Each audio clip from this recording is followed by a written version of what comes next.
경영의 흐름을 읽는 가장 정확한 채널, 코리아 비즈니스 리뷰 팟캐스트입니다. 산업과 기업, 그리고 사람을 잇는 이야기, 지금 시작합니다. 오늘 저희 코리아 비즈니스 리뷰에서는 정말 뜨거운 이슈죠. 바로 주 4.5일 또는 주 4일 근무제입니다. 네, 최근 경기도 시범사업 발표까지 나오면서 국내에서도 논의가 아주 활발해졌는데요. 이 세계적인 변화의 흐름 속에서 한국은 과연 어디쯤 와 있을까요? 또 성공적으로 안착할 수 있을지, 해외 사례부터 국내 동향, 그리고 현실적인 과제까지 한번 꼼꼼히 살펴보겠습니다. 네, 이제 주 4일제는 뭐랄까, 단순한 희망사항이 아니라 현실적인 대안으로 떠오르고 있는 것 같습니다. 이미 여러 나라에서 그 효과가 데이터로 입증되고 있거든요. 데이터로요? 어떤 사례들이 있을까요? 대표적으로 아이슬란드를 들 수 있겠는데요. 2015년부터 4년간 공공부문에서 실험을 했어요. 결과가 어땠냐면 근무 시간은 줄였는데 생산성은 그대로 오거나 오히려 향상됐다는 겁니다. 와, 근무 시간은 줄었는데 생산성은 올랐다니. 네.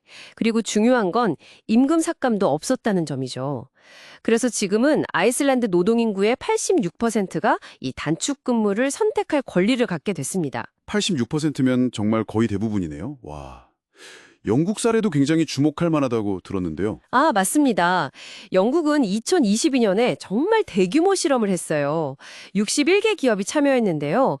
참여 기업의 92%가 실험 후에도 제도를 계속 유지하기로 결정했습니다. 92%나요? 네. 심지어 18곳은 아예 영구적으로 도입했고요. 더 놀라운 건요. 실험 기간 동안 기업들 매출이 평균 35%나 증가했다는 거예요.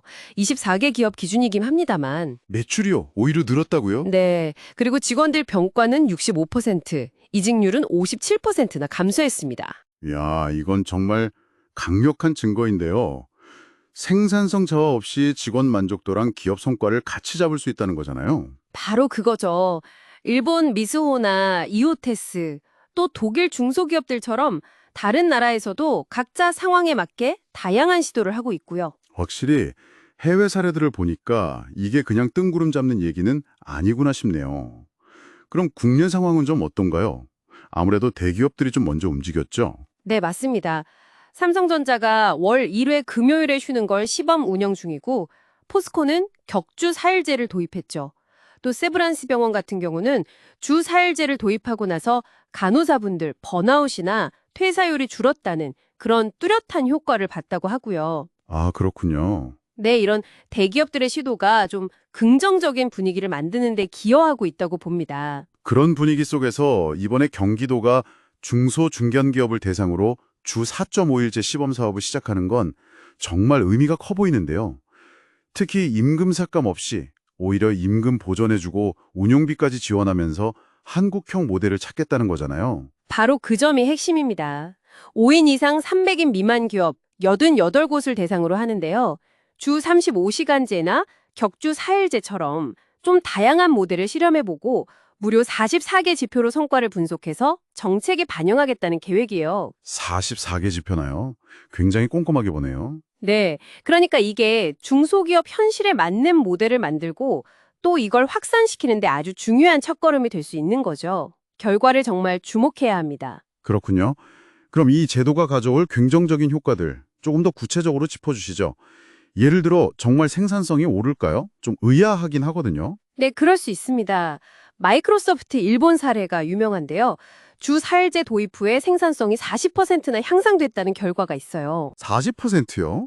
와, 단순히 시간이 줄어서라기보다는 그 제한된 시간 안에 목표를 다 달성해야 한다는 동기부여가 생기고요.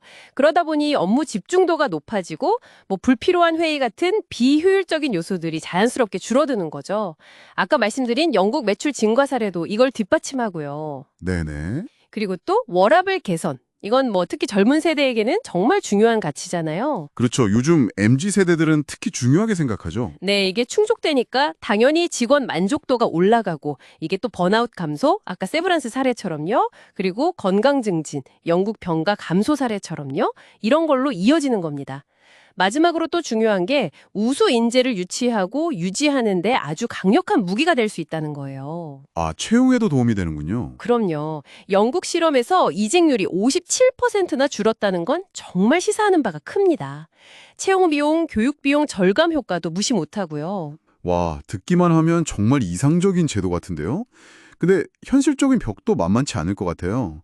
모든 산업에 다 적용하기는 좀 어렵지 않을까요? 네, 정확히 보셨습니다. 그게 가장 큰 고민거리 중 하나죠. 예를 들어 제조업 공장 라인이라든지 24시간 돌아가야 하는 서비스업, 또 환자를 계속 돌봐야 하는 의료 현장. 이런 업무 연속성이 꼭 필요한 분야에서는 도입이 상당히 까다로운 게 사실입니다. 그렇겠네요. 네. 실제로 작년 조사 결과를 봐도요, 건설업 종사자분들 찬성률이 47.7%, 보건복지업 69.5% 종사자분들보다 훨씬 낮게 나왔어요. 아, 업종별로 차이가 크군요. 네. 그래서 업종 특성을 꼭 고려한 그런 맞춤형 설계가 반드시 필요합니다. 임금 문제도 빼놓을 수 없겠죠. 이게 가장 큰 걸림돌 아닐까 싶은데요. 예전에 조사 보니까 임금이 줄면 64%나 반대한다고 했더라고요. 정부 지원 없이는 중소기업은 정말 부담이 클 텐데요. 네, 맞습니다. 임금 감소 우려가 사실상 제도 도입의 가장 현실적인 장벽이라고 할 수 있습니다. 게다가 예전에 카카오나 에듀윌처럼 도입했다가 경영 상황이 안 좋아져서 폐지한 사례도 있었잖아요. 아, 맞아요. 그런 경우도 있었죠. 네.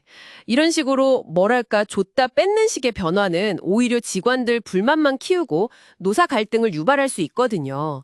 그래서 제도의 지속 가능성을 확보하는 게 정말 중요합니다. 그렇군요. 이런 여러 현실적인 과제들을 고려했을 때 이 제도가 성공적으로 정착하려면 좀 어떤 방향으로 나아가야 할까요? 너무 성급하게 전면 도입, 이렇게 하기보다는 단계적으로 접근하는 게 현명하다고 봅니다. 예를 들어 주 4.5일제 같은 과도기적인 모델을 활용하거나 아니면 교대제를 좀 개편한다든지 유연근무제를 더 확대한다든지 이렇게 기업이나 업종 특성에 맞는 다양한 선택지를 좀 마련해야 하고요. 네, 유연한 접근이 중요하겠네요. 그리고 무엇보다 중요한 건 역시 정부의 의지와 정책적인 뒷받침입니다. 단순히 시범 사업 한번 하고 끝낼 게 아니라 장기적인 로드맵을 제시하고 또 근로기준법 개정 같은 법제화를 통해서 제도의 안정성을 확보해야죠. 아, 법제화까지 필요하다는 말씀이시군요. 네, 칠레나 미국 일부 주처럼 법적인 기반이 마련되어야 이게 흔들림 없이 갈 수 있습니다. 그리고 또 하나, 한국노동사회연구소 김종진 소장님 지적처럼요. 이걸 단순히 생산성 문제로만 볼 게 아니라는 겁니다. 워라밸, 더 나아가 인간다움이라는 어떤 사회적 가치의 관점에서 접근하고 사회 전체적인 공감대를 넓혀가는 노력이 필요해요. 사회적 가치로서의 접근이라. 네, 다행히 직장인 과반수가 찬성하고 있고 특히 20대는 74% 이상이 찬성하고 있어서 사회적 공감대는 어느 정도 형성되고 있다고 볼 수 있습니다. 네, 오늘 말씀 들어보니 주 4일 또는 4.5일 근무제, 분명 매력적인 장점과 가능성을 가진 시대적 흐름인 건 맞는 것 같습니다. 하지만 동시에 업종별 적용의 어려움, 임금 문제, 또 지속가능성 확보라는 현실적인 과제 역시 분명히 존재하고요. 결국 성공적인 안착을 위해서는 단계적이고 유연한 접근, 정부의 적극적인 지원과 법제화, 그리고 사회 전체의 공감대 형성이 무엇보다 중요하겠네요. 자, 오늘 논의를 마무리하면서 이런 질문을 한번 던져봅니다. 단순히 근무 시간이 줄어드는 것에 넘어서요. 주 4일 혹은 4.5일제가 우리 사회의 일과 삶의 방식, 더 나아가서는 여가 문화나 공동체의 모습에는 과연 어떤 근본적인 변화의 씨앗을 뿌리게 될까요? 한 번쯤 깊이 생각해 보시는 계기가 되었으면 합니다. 감사합니다. 이상 코리아 비즈니스 리뷰 팟캐스트였습니다. 아, 그리고 마지막으로 한 가지.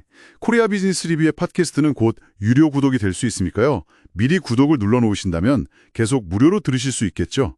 그럼 다음 시간에도 깊이 있는 이야기로 찾아뵙겠습니다.